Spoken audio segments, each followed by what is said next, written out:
Hello, everyone, and welcome to Irenicast. This week, we have a great interview for you with Tenneson Woolf, the author of A Cadence of Despair, Poems and Reflections on Heartbreak, Loss, and Renewal. And this interview is conducted by our very own Casey. It's a wonderful conversation, and I want to get to it as soon as we possibly can. But before that, I just want to let you know that if you'd like to learn more about Tenneson Woolf's work or his book, it'll all be in the show notes at irenicast.com/174. That's irenicast.com/174.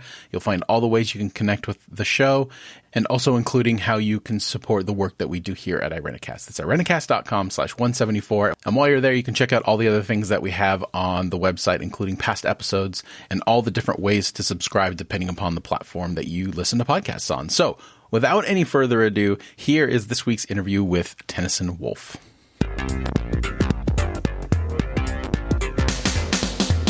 Hello, everyone, and welcome. We are Irenicast. I'm Casey, and on the first and third Tuesday of every month, we bring to you our perspectives on theology and culture from a post-evangelical lens. Thank you for joining us for another conversation to provoke your progressive Christian imagination.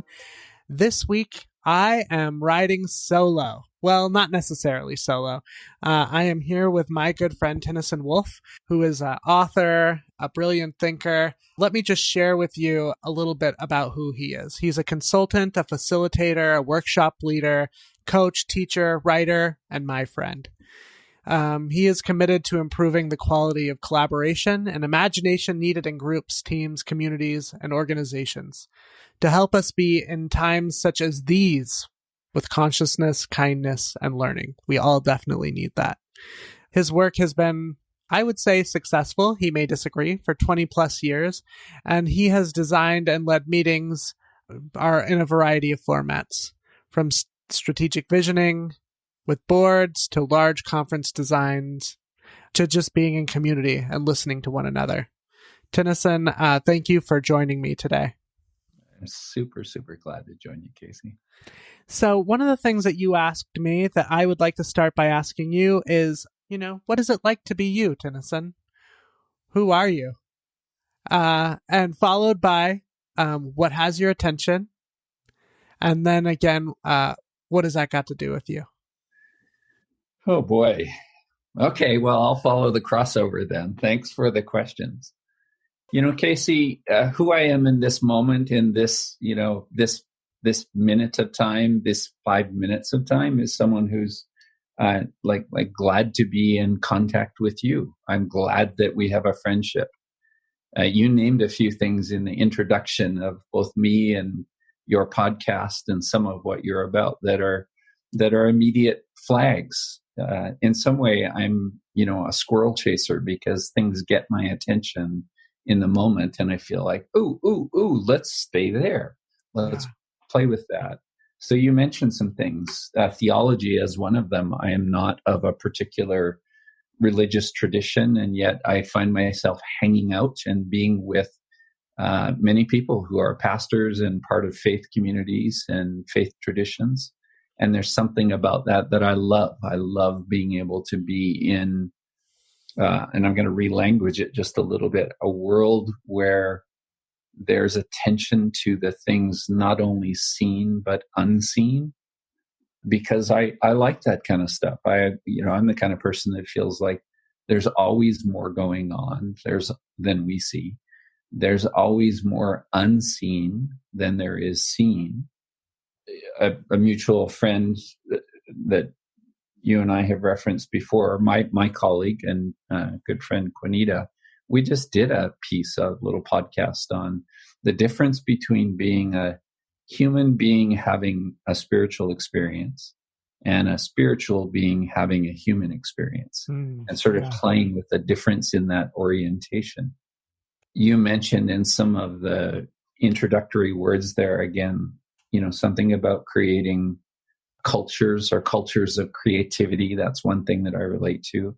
Cultures of honesty, cultures of just trying to be good humans with one another.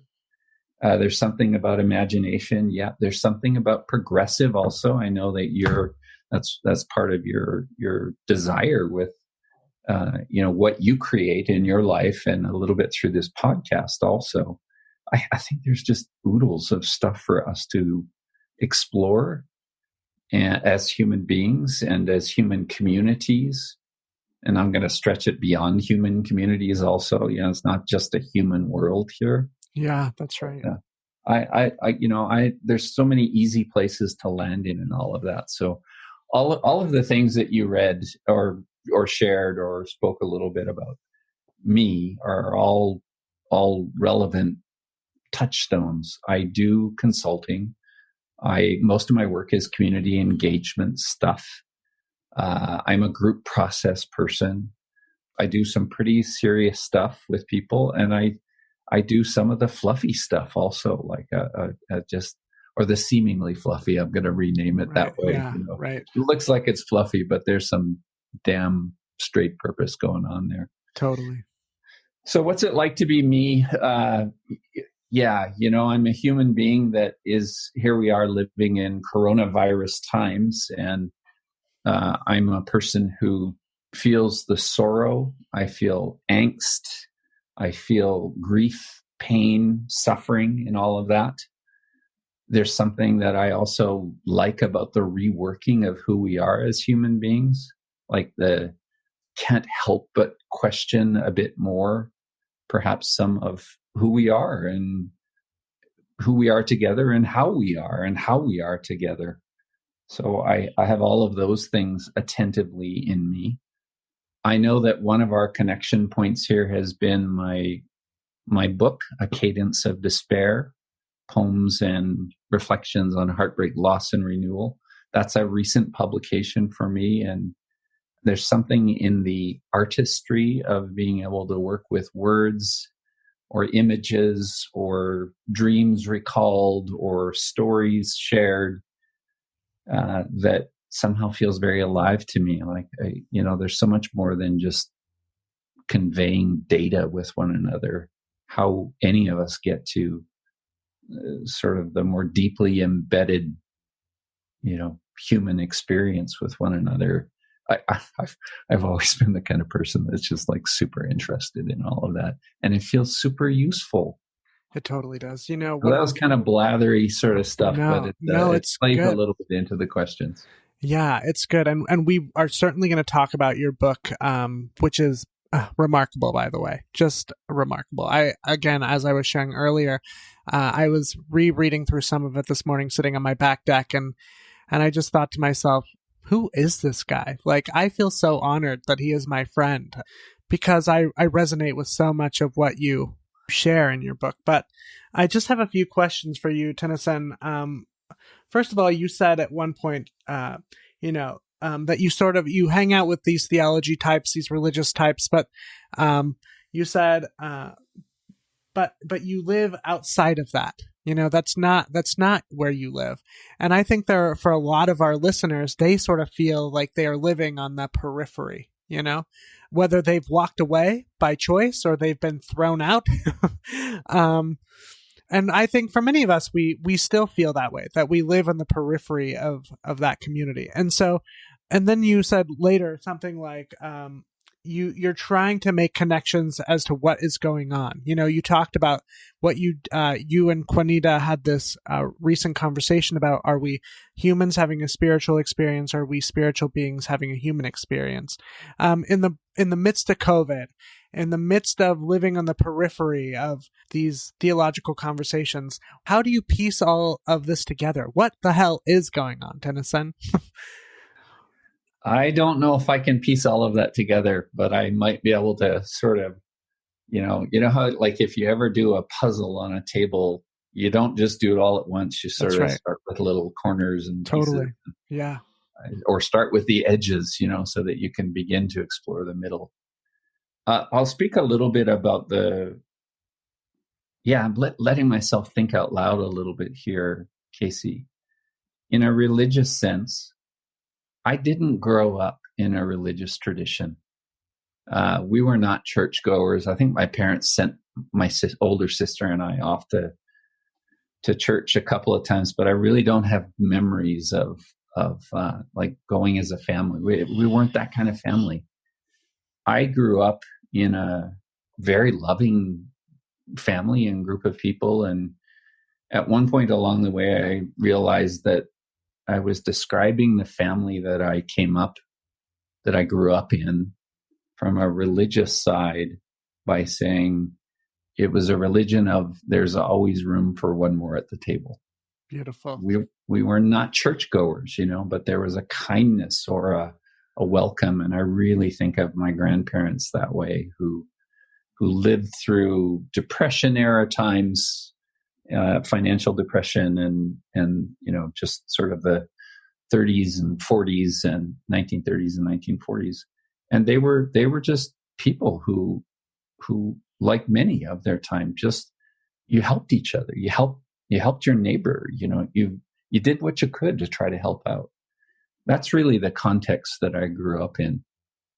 Along the way, I did go into a faith tradition and went fully in and learned a little bit about what it was like to be inside of an institution with, of course, really good people and, good intentions and all of that. And it sounds way too summarizing right now, or too quick to summarize it this way, but I realize there's a part of me that's sort of institutionally itchy when it came to religion. And right. It's like I think I came in loving the mystery and, loving the mysticism of it and loving the unknown of it. And when that got replaced with answers, not questions, resolutions, not mystery, something in me just felt way too squished. Yes. And so eventually I had to sort of find my way out of that also. But I live with gratitude for both being in as well as coming out. Back to some of your framing there, I think there's a lot of us, not just with religious institutions, but perhaps even more broadly, re-examining who we are when it comes to institutional boundaries, or re-questioning some of the premises of what are we trying to do within organizations or communities or things. And many of us are finding ourselves on the outside. So that's not speaking directly to coronavirus kind of stuff right now, but there's something in that story, in that storyline, I think, Casey, around coming to question who we really are and who we want to be with one another. And maybe even like saying, challenging some really age-old, unchallenged things with one another. That all feels like compelling and healthy to me. Right. And I think that some of that has come with being stuck at home, right? I mean, I have been telling people a lot that if you are not ready to look at yourself, being stuck at home is not for you. Right. You might get a little antsy.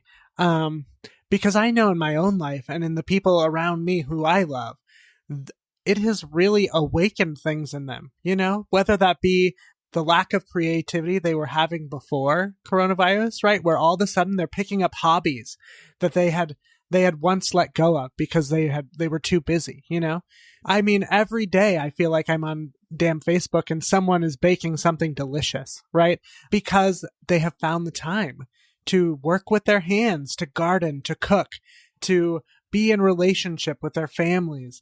But also, again, it has allowed us the opportunity to reimagine what life could look like after this. And I think there is an invitation. I mean, I even hear it in my own work. We now get to see what meetings could have been done by email or virtual. We don't have to always meet in person. We don't have to always do the things that we've done just because we've done them that way. I agree with you, Tenneson. I think that this time has invited us to reimagine what our lives can look like, to reimagine what our relationships could look like, our institutions, all of it. Isn't it interesting, Casey, to all of the what are you baking lately kinds of hobbies and things that are coming out? That's awesome. To me, that's wonderful. For me, some of that has been I have a guitar and I'm a guitar hobbyist. Right. It's accurate not really to say I'm a guitar player, but boy, I sure love playing. I love making noises and sounds. I'm doing a lot more of that than I was, say, 2 months ago or 2 years ago. So, for any of that kind of stuff, if we're discovering and letting ourselves follow a little bit of what we love, having the permission for that, that feels healthy. And I want to name another side of that, though, too. I think that in the sorrow of coronavirus or of a pandemic, let's say, there's also some letting go going on. Like, I once did this, but boy, I'm not going to keep doing that. You're describing some of that even in meeting culture, let's say.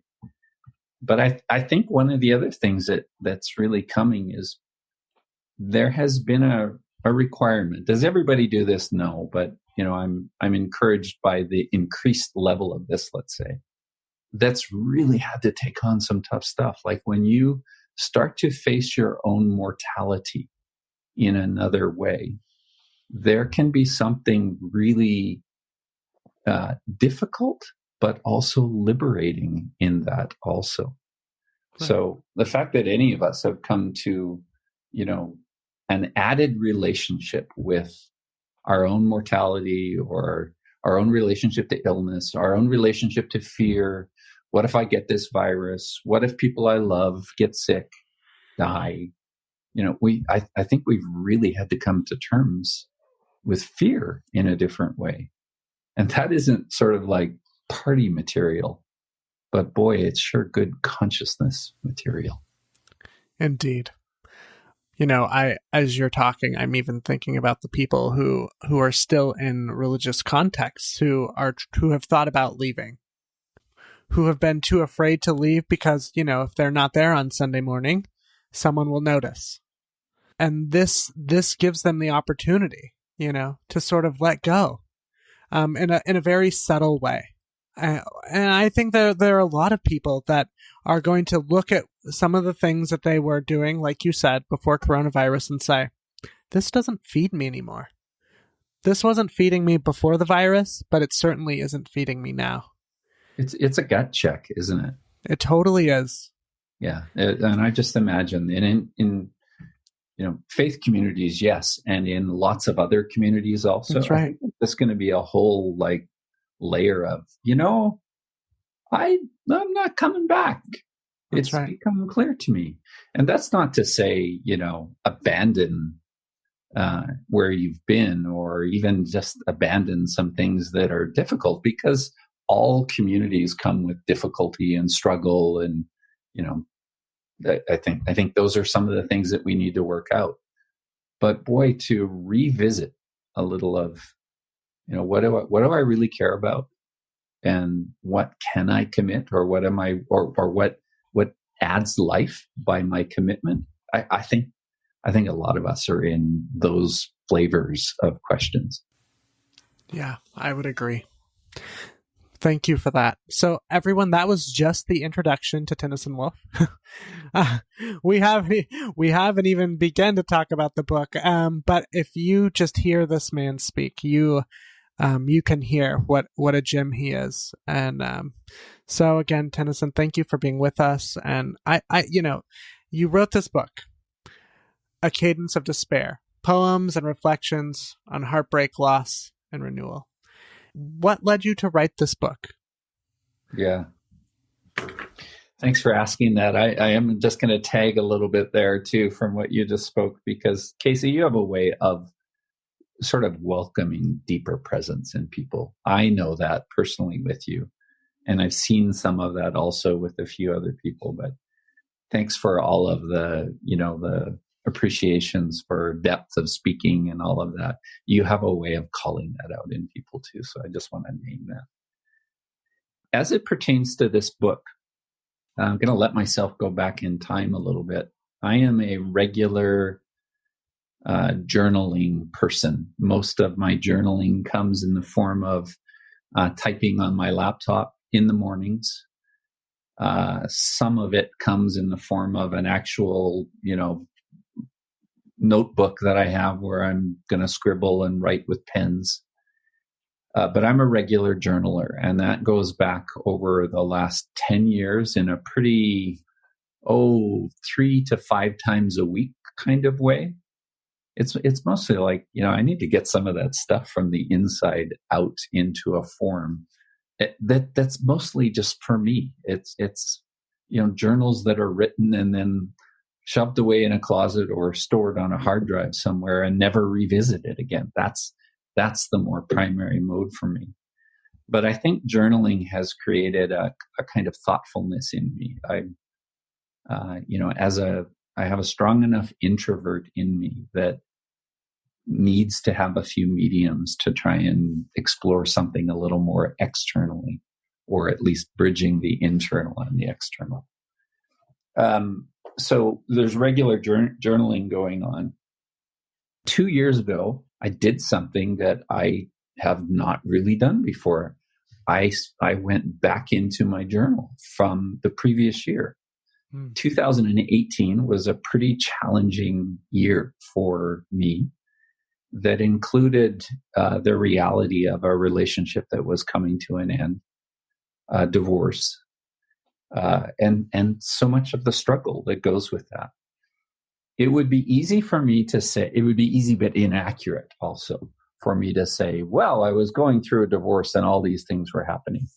I actually think that the experience of a separation, of a transformation of a relationship, an end of a relationship, was calling out lots of stuff that was not really directly related to that relationship or that divorce. Old patterns, So anyway, I'm revisiting my journal, doing this thing that I really haven't done before. And I started writing poems from it. I would read through, a couple of days worth of journal writing. And something in me has always loved like getting to the essence of things. Yeah. And especially in written word like that, I would take a paragraph and turn it into a sentence and a half. I would take a page of unedited journal material and say, oh, this looks kind of cool if I put this here and break it here and, add to it here. I started writing in this sort of more prose style. And for me, I'm one who likes to write something almost every day. Sometimes it's in the form of blog post, which goes out into the world. And sometimes it's just this journal material that's really for me. I started playing with prose forms around that journal, and I just followed day to day through the year. I would not do this every day, by the way. I would just do it on weekends, Friday, Saturday, Sunday. But I noticed I was writing poems, and I was feeling healthy about that. At that point in time, too, it was like, this isn't for sharing with anybody. I wasn't thinking that at all.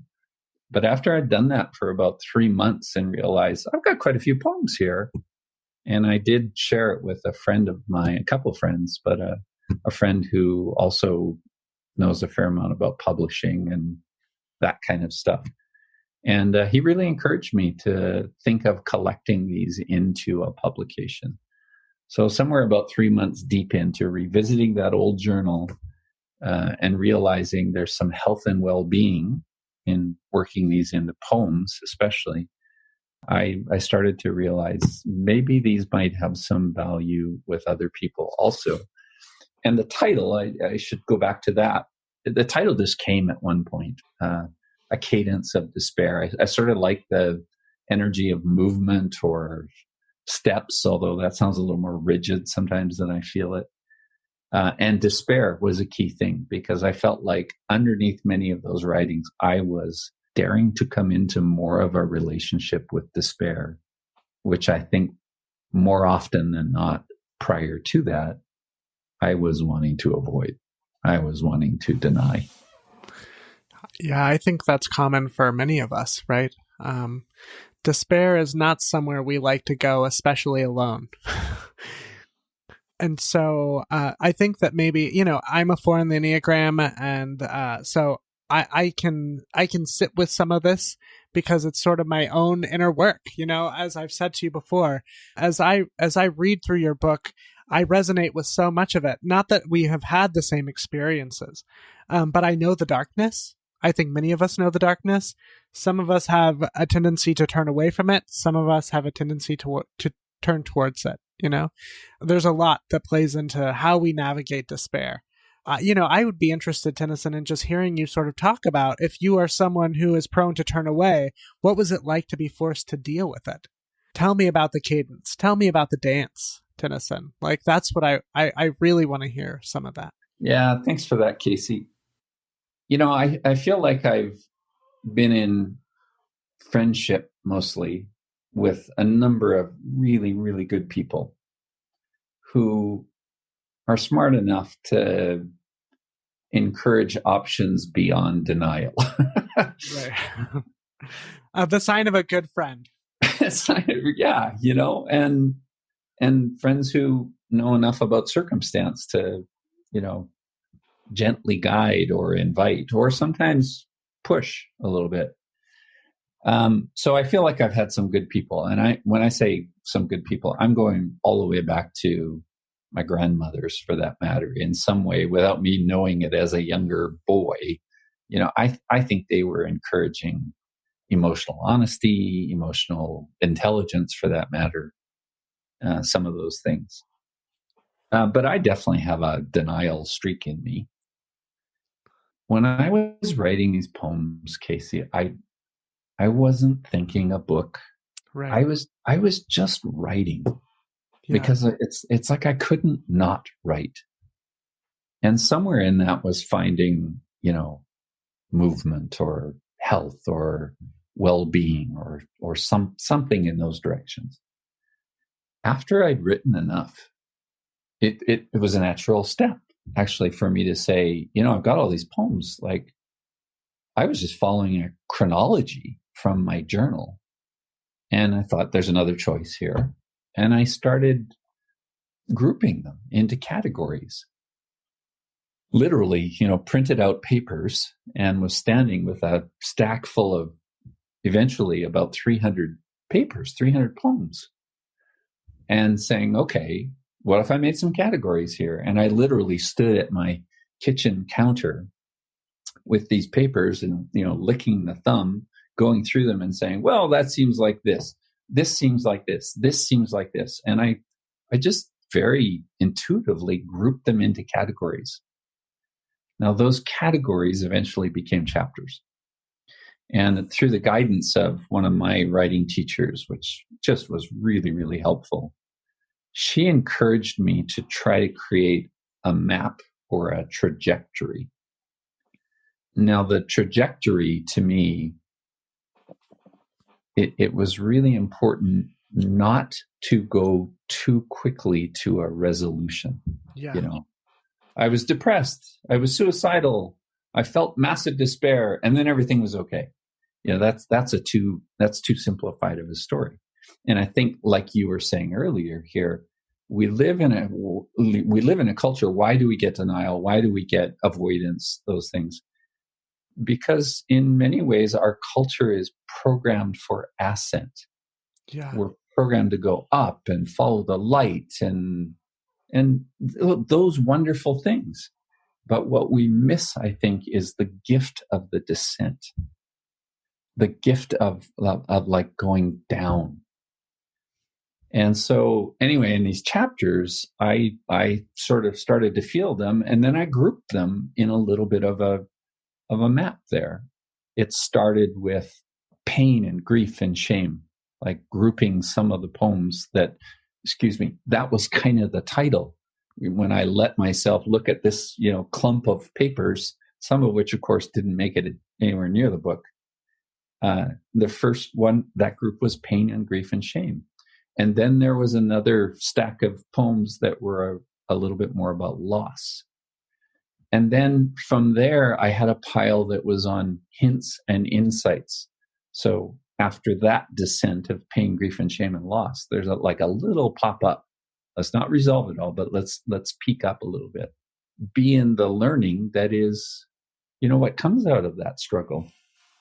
So it went into hints and insights, and then I had a chapter on friendship, important friendships that were there. I had a chapter on poems to the boy and from the boy, this work of Those inner were really good. Those were inner really child. good. Thank you for that. It's but coming to terms with of all of us as sort of deny things, from our childhood, but to be able to return to them with our adult or more informed or caringness is an important thing. The chapter 6 in this is about suicide, and I have most directly relationship with suicide in that my father committed suicide when I was 14. So, that's a significant life experience. Yeah. And in some ways has just continued to live with me, not as a everyday thinking about my dad kind of thing, but I think my own desire for suicide, my own desire for departure has been a very real thing that, again, I've had to come to terms with. With that chapter, then I sort of raise it up out of it again into a chapter called The Simple. Just, little key essence insights that have been part of the journey. And then the last one on birth and new life. It has been so important to follow the descent, not just the ascent. And boy, I've been glad to have some friends who just know and get that. Yeah. Talk to me about the descent. What gifts does despair bring? Yeah, what a good question. Because I think, like you're saying, we're always looking for the ascent. We're always looking for it to get better. I mean, I think that that's one of the biggest concerns I have with crazy Christians and their lack of care for the world, their lack of care for, putting damn masks on and staying home. It's because they are waiting for an ascent that will never come. Or rescue, or it can't get any worse than this, they think, right? So they're going to continue to live into their bad behavior and let the world go to shit because, the ascent will eventually happen, which isn't real. We are missing the opportunity to learn in our despair. And so I'm wondering what despair has taught you. What are the gifts of despair? I do agree with you that there's something important about the descent. And I would love to hear from you more about that. Yeah. What a good question, Casey. I think that part of it is like an added layer of honesty with ourselves. I want to say that every human being has some layer of worry or fear, and sometimes that's exaggerated. That's amplified into stronger categories than what I'm naming right now. But if you're human, you have these things. And I think so many belief systems and structures in our society have been put in place, sometimes with deliberateness and sometimes just that's the way it is. That's right. The way it turned out.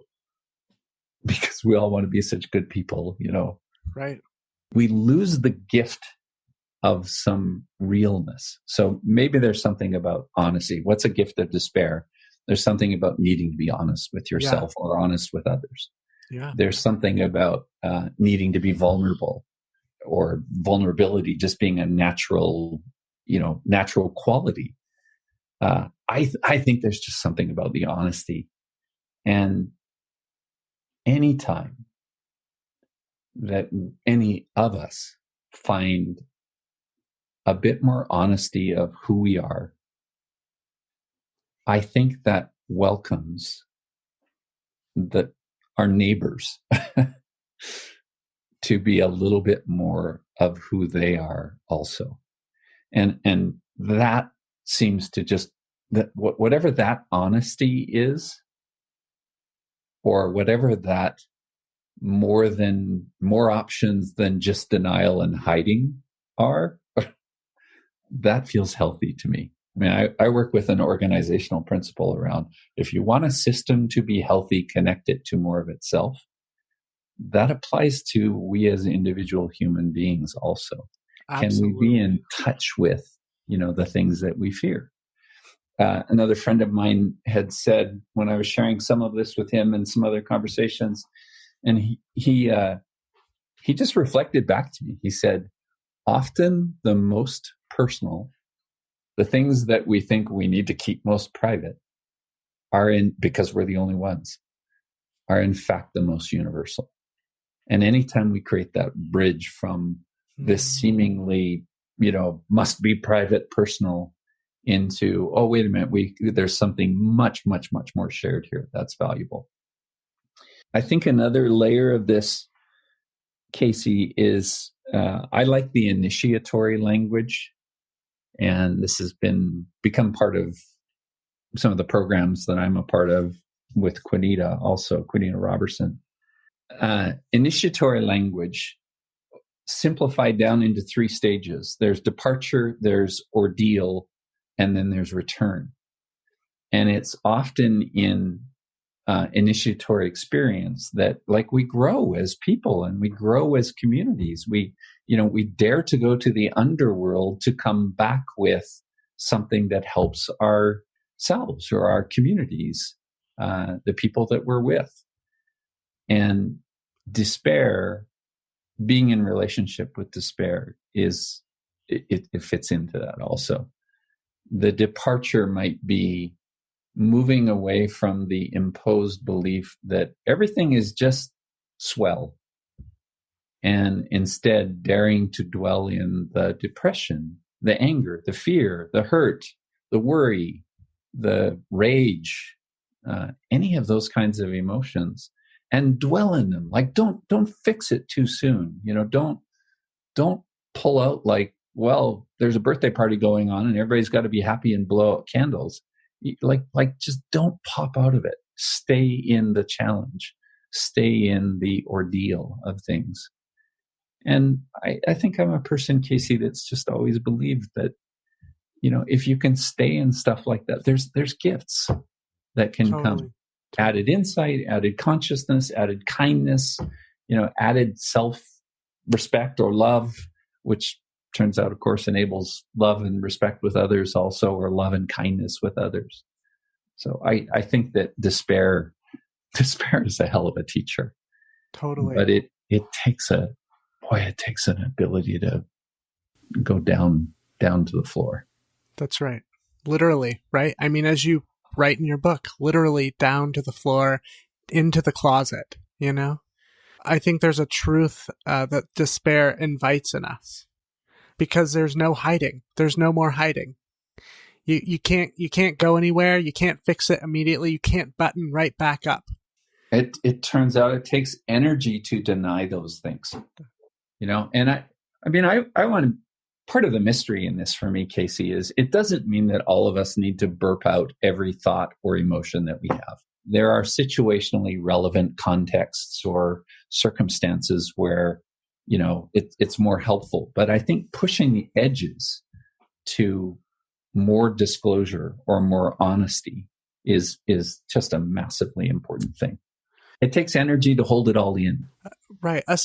But I think it's important to acknowledge that we live in a culture that we are rewarded by talking about our successes.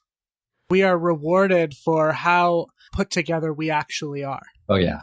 And so what I think this book does, what I think you do as a person, as a friend, is you invite others to not have to show up that way. When you show up in front of Tenneson Woolf, you don't have to show up buttoned up. When you come to this book, you don't have to come with all the answers. You have to come ready to be real, to at least be able to relate to the experience of the floor and the closet. And if you're not ready to do that, it might be difficult, right? I think that that's important to note. And I think it's also important for our listeners to understand that finding those thought partners, as Alan calls them, or those close friends that you can be vulnerable with, of course you don't have to burp out every pain and sorrow, but you should be able to have people in your life who can hold the space, who can sit in the darkness with you, and who are willing to reflect back to you what they hear and how loved you are, but also are able to be vulnerable with you. You know, I think of Brene Brown. I love Brene Brown. And her, in her book, The Gift of Vulnerability, she starts with, you know, vulnerability evokes vulnerability. As you were saying earlier, Tenneson, like when you are willing to go to that truthful place, it allows for other people to do the same. We long for it. It, like you said, takes more work for us to show up as our buttoned up selves, which I think leads to addiction, which leads to suicidality, which leads to mental health craziness, you know, because we are so hell-bent on keeping it all together when meanwhile we're crumbling inside. At least that's been my experience of the world. I don't know. I mean, again, You're to me, Casey, you're pointing to something just really important. These are mostly unexamined, overarching cultural points or narratives. Things like knowing is so privileged over not knowing, or certainty is so privileged over uncertainty. You know, you show up with your uncertainties, and there's plenty of context where people just go, "What's wrong with you?" You know, or you better figure this out and get your shit together and then come back. But we privilege knowing, we privilege certainty. We're just oriented that way. All of us are, right? But to begin to welcome the inherent unknowing or the inherent uncertainties that are part of life, that's such a gift to come into the reality of that and stop pretending all the other things. I mean, if I pull all of that down into a sort of leadership narrative, you know, one of the storylines has been good leaders know what to do all the time, and they know exactly what to do, and they never rest, and they're completely tenacious. And, you know, for any of us that occupy some of those spaces and are able to do some of that, I'm going to say yay. But that is to me, that is not the quality. It's not the only quality that we need. We need to be able to meet each other in the honesty of things not known, things not certain. And if I shift that into like a coronavirus world, I think it's one of the teachings that has showed up, or one of the outcomes. How can any of us hold the same rigidity of commitment to knowing all things, predicting all things, controlling all things, when a teeny little virus can wipe out a global economy in a very short period of time, or a global cultural premise that we're in charge, or we're fully in charge? that's right. That just feels like, okay, that ain't so true anymore, is it? That's right. Can I just go back to one more thing too, Casey? Please, yeah. Because you've mentioned it. I know that it's a reference to some of what's in this book. And you've referenced it, something about going to the floorboards, going to the closet. There are several pieces, both poems and a couple of reflective essays, where I've described some of that for me. Like, I needed in this, even calling it a journey with despair sounds too cute. In this, whatever this is, this relationship with despair, coming to terms with despair, there were so many times where I just felt like I need the lowest place I can find. I need to like sleep on the floor tonight. It's like I couldn't get low enough. And the closet piece of it is there were times for me when I would sleep in the closet. Like I just somehow needed a confined space. Even my bedroom with its normal 8-foot ceiling or whatever it was, and even the privacy that I had in my own bedroom, it's like I just needed something more contained. And that was definitely part of the descent for me. Well, as someone else who has come out of a closet, Tenneson, I'm glad that we can share that experience. I'm joking, but I wonder about, what advice would you give to any person who is sort of in the throes of despair? What are some tips for navigation? Yeah, I think I'm going to go to 3 things, and these might even contradict each other. Beautiful. I think they're part of the landscape, Casey. One is, I think there's an unavoidably and needed interior and personal journey. Like, don't pop yourself out too quickly. Stay in it. Just try to become one of those folks who almost observes yourself from the balcony. Oh, I'm seeing that I'm afraid. I'm seeing that I'm scared. I'm seeing that I'm really hurt and wounded right now. To notice those feelings without needing to completely become them or be hijacked by them. Like, just notice them. Be a good noticer. It's a good Zen Buddhist-y kind of thing, right? That's the individual side of it. Dwell, I think, if I put it down into just a little more succinct way. Just dwell in what is there. Second thing, which feels like it might contradict some of that, is we need community.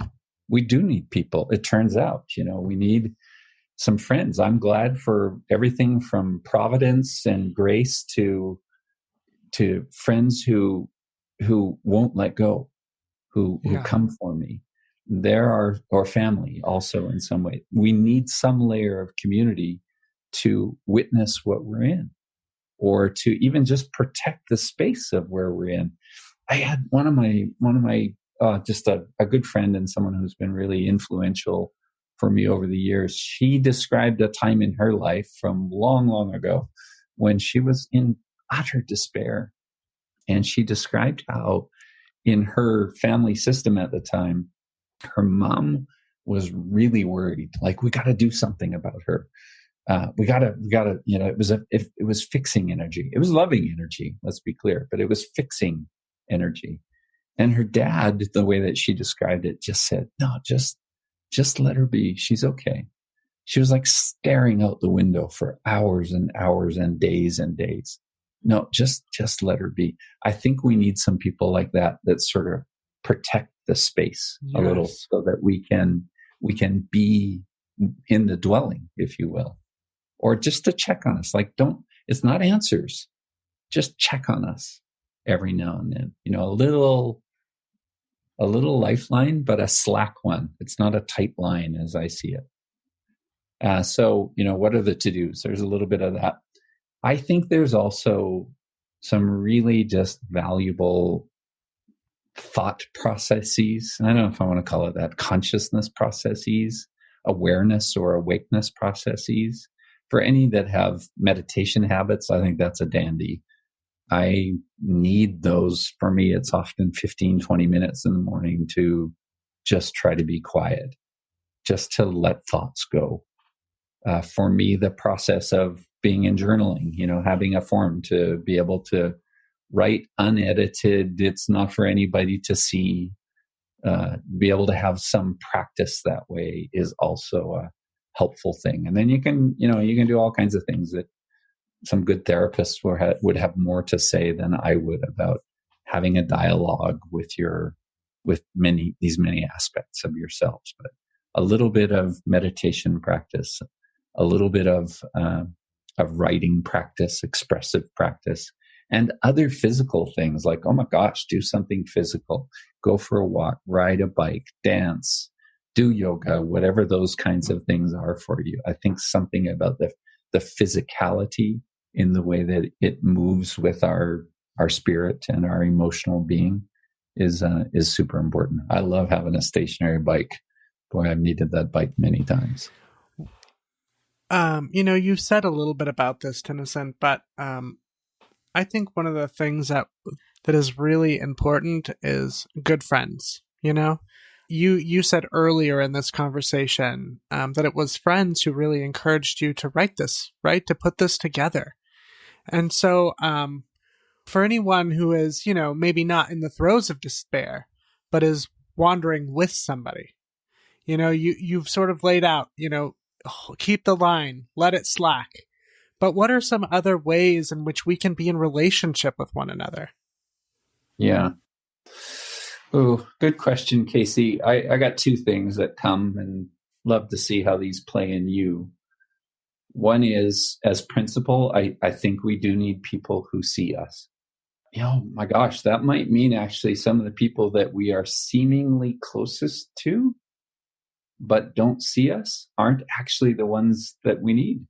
Right. Like we need, sometimes the people closest to us can't see actually. I can feel that in me in relation to others and others in relation to me also. But I want to name the principle of being seen. And then this is one of the stories that's in the book, and it turned out to be one of the most pivotal things for me, help from a friend, where when I was in the depression layer that felt suicidal, for me, it was never an attempt. It wasn't ideation. I don't know if that's the right word. It's just like it was in me, but I didn't have a plan, is the short of it. Wasn't looking for a plan. This friend, he just said to me, of course, a part of you wants to die.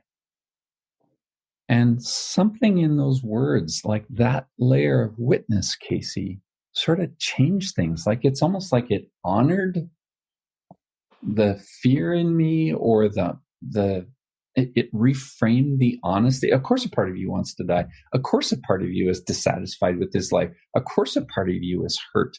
Of course, a part of you feels like, I want to take it out of here. When he said that to me, naming that it was not the only part of me, that wasn't the 100%. Of course, you want to die 100%. Right. Something pivoted for me, and I felt seen. I felt witnessed. I felt like somebody was speaking honestly to me instead of like, lots of preventative kinds of things. Of course, a part of you wants to die. When I feel like that, those parts of us, those many aspects of us are legitimized, something felt massively liberating to me. So for those, accompanying people in despair, I think there's an honesty, but also maybe even naming a completeness. Of course, a part of you wants to die, or of course, a part of you feels despair, and of course, a part of you wants to live. Yeah, and not be bullshitty with that. That's right. That's right. Or of course, a part of you feels invigorated and animated by something. We get kind of stuck in a rut. And I think that's the emotional pain and wounding, where the rut gets so deep we can't even see outside of the rut. Sometimes I think our friends rename it for us to say, yeah, that's a big rut. And here's another little path over here too. They remind us, Right.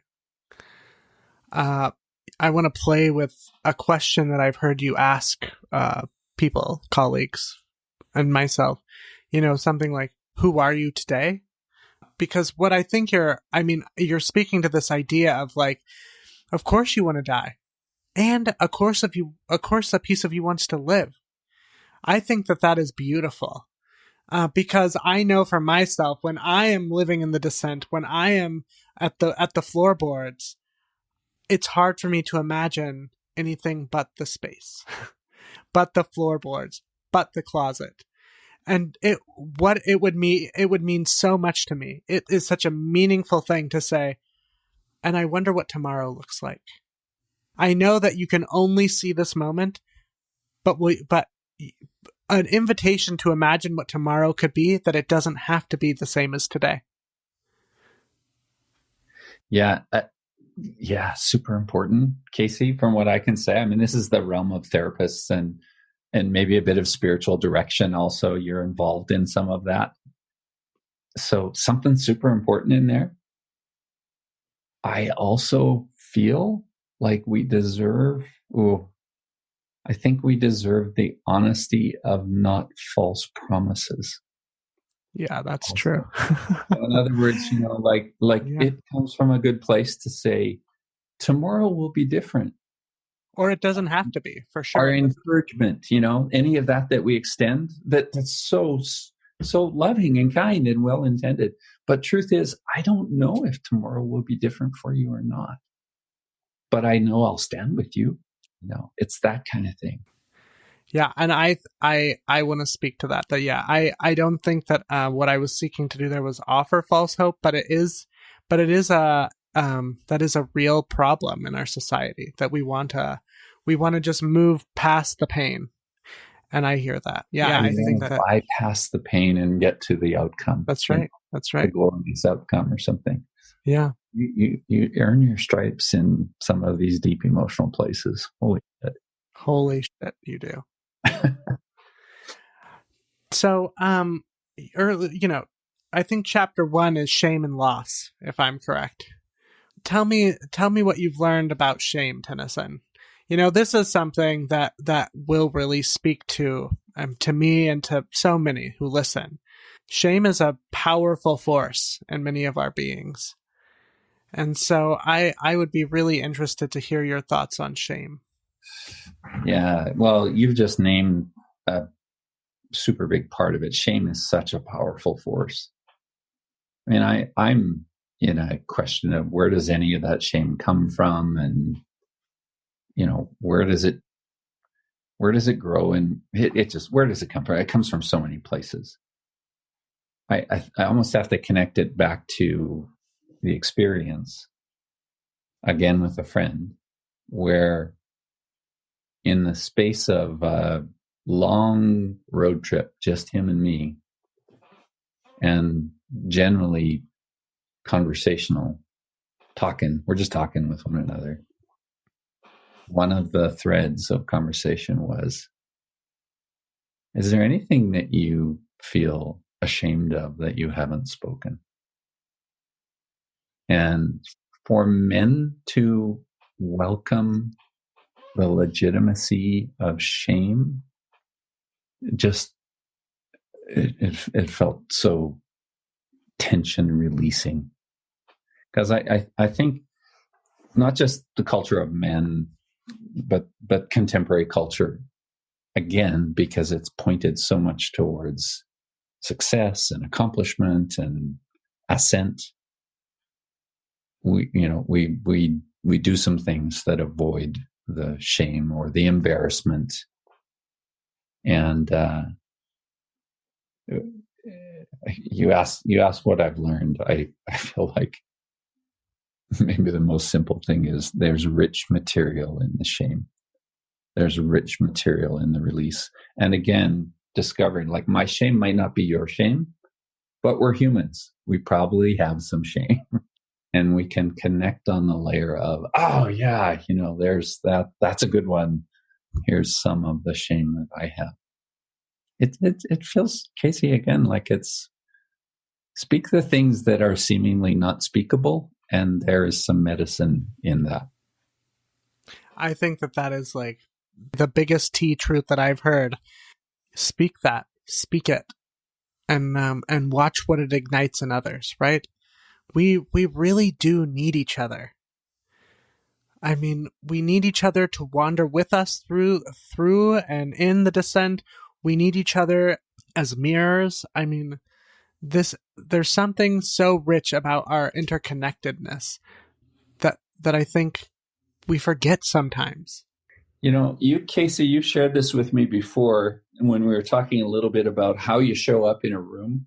What I remember is you said something like, I just kind of come with who I am and I put my cards on the table. And that tells you a lot. Like, some people reject you for that. Yeah. And some people just go, oh, thank God, finally, there is something so, like, behind all of this. Just the honesty of being unashamedly who you are. Like, there's oodles of magic and medicine and contagiousness in that. Thank God, a real human in front of me. Now I get to be a real human too, Yeah. What do you think we're afraid of? Why is it that so many people we're afraid to show up as our full selves, or we're afraid to show up as that human? Yeah, I mean, I think that's old stuff, Casey. It's deeply personal, of course, but I think it's old stuff. We have fears of rejection. We have fears of not belonging. We have fears of being dismissed. There's all of these sort of like deep communal, intimate things that we sure pack a lot of fear bags around on those things. Totally. Don't we? And what's so fascinating is what we know. I mean, the science tells us what we hear, what I'm hearing from you is when you show up as your full self, you invite others to do so. I mean, certainly there are places where that's not safe, right? I mean, there are certainly people like I have to tell queer kids all the time, you don't have to share your truth with everyone. If it is not safe, do not share. I mean, that comes with some good discernment. But in general, I think that, at least in the relationships that I hold dear, it's because I chose to show up and be honest, and it was met with the same authenticity. Yeah. Short of like shifting to an utterly perfect, emotionally honest world in a heartbeat, I think the guidance to err on the side of sharing a little more as opposed to defaulting to sharing nothing. Right. I think we do well to say, even if it's just teeny bit, experiment with the teeny bit of more honesty, more vulnerability, more authenticity. I just get so excited about that, Casey, because then the medium of connection becomes this sort of delicious authenticity with one another. Right. And you have more to talk about besides the baseball game or what you're watching on Netflix.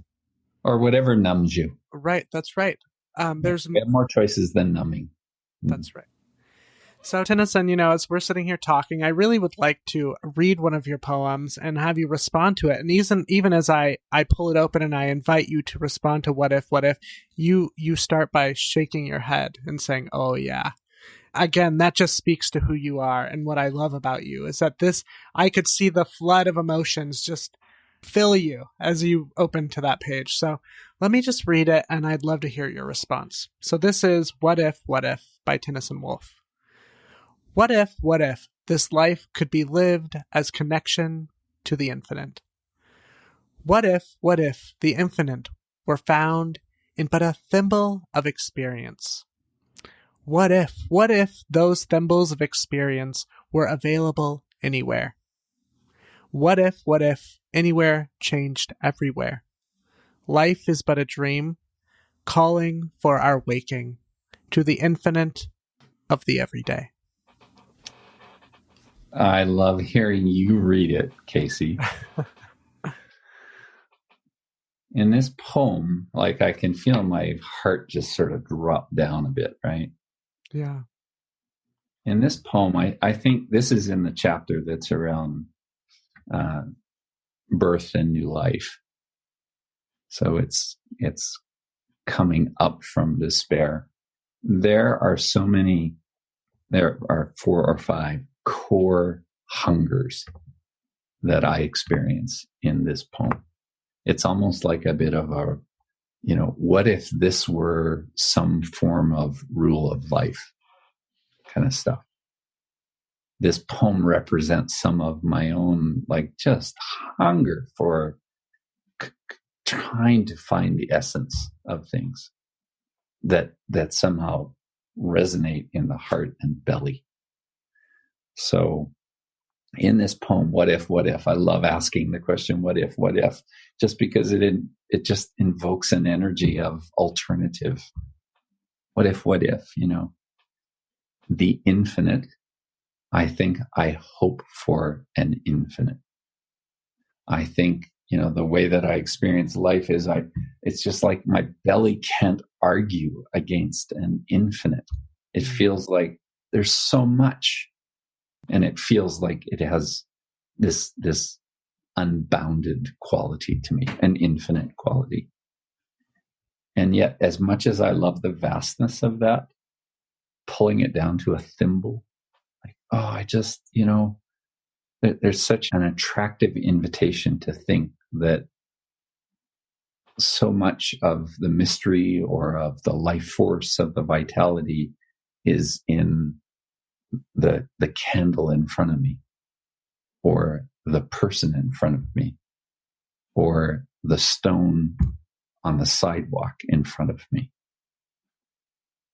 There's something about just finding the all of it in the any of it, which is that next paragraph also. What if these are available anywhere, just anywhere in front of us? Can we find the infinite in the flower? Can we find the infinite in the steering wheel of the car? Can we find the infinite in the poem that we read, or the person that shows up surprisingly at church on a particular Sunday that we never thought would come? And that just points to an anywhere. I think I so hunger for this relationship of holding myself to the vastness, yet being in the practice or the grace or the appreciation or the simplicity of just what's right here. I don't know how to talk about the vastness of the entire universe or galaxy. I've always been like incredibly dumbfounded by the scale that is cosmic reality.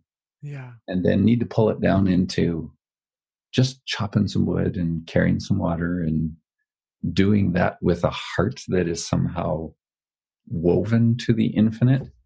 I mean, to me, this is just deeply, deeply spiritual being. So that poem is some of that hunger and some of that aha and some of that, maybe, just maybe this is how it works. Knowing that there are days when I can find that groove so easily, and other days where it's just like, I can't even find the trail that leads to any of that. Yeah. Thanks for picking that one. Oof. Of course. Well, I experienced the infinite in you, Tenneson Woolf. And I think that so many people would benefit from reading your book, and I know they'll benefit from hearing this conversation. So thank you for being with me today. Oh, big thanks back at you, Casey. It's so fun to be in your company and to be in your wonder. And I feel like the last hour or so has just been this time of delicious wonder together. Thank you. I feel the same.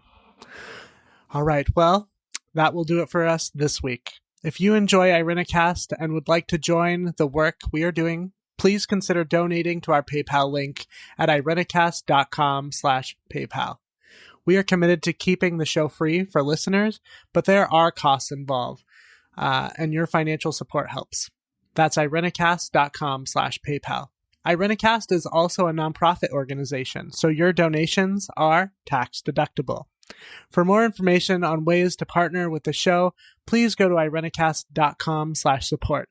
Some of those ways include our Amazon affiliate link and, of course, our merch. Check out that clergy drag shirt, Tenneson. You should totally check it out.